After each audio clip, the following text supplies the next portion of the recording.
Good day. Could you please introduce yourself? Hello, good day ma'am and sir. My name is Mary Grace Esteves. I am 35 years old.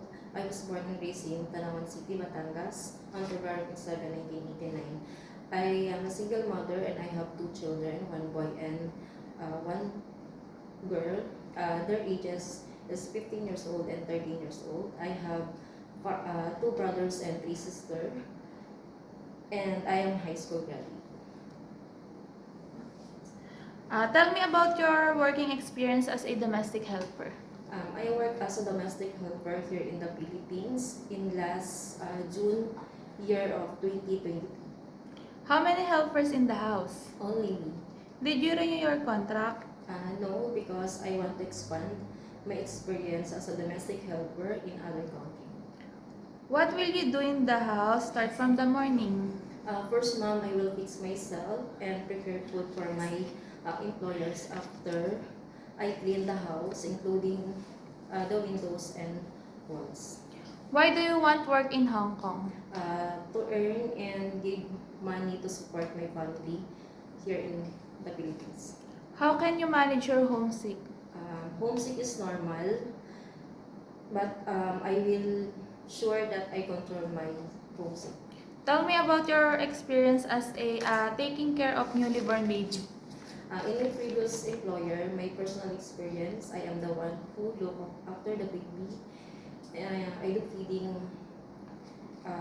changing the clothes, changing the diaper, prepare the vitamins, and sterilize the bottles. What will you do if the baby has a fever?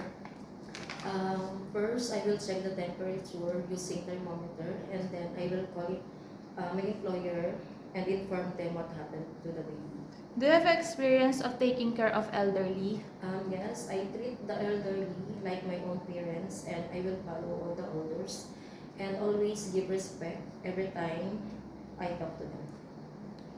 Can you promise not to break your 2 years contract, and how could you manage it? Yes, I promise not to break my 2 years contract. I can manage it by show positive attitude to my employer, and I promise to finish whatever commitment signed with them. Can you sing a song like nursery rhymes? Yes. Twinkle, twinkle, little star, how I wonder what you are. Okay, tell me about your cooking experience. Simple meals like Filipino foods, uh, like chicken adobo and chicken tinola. Okay, tell me about what time do you sleep at night and what do you do before sleeping? I sleep at night as long as I finish all the house duties, and before sleeping I make sure that all doors and windows are properly locked and is off. Give me any messages for your future employer. Hi sir and ma'am, I am Mary Esteves. Please choosing me as your domestic helper. Promise to be hardworking, patient, and trustworthy person. God bless. Thank you. Thank you and have a nice day.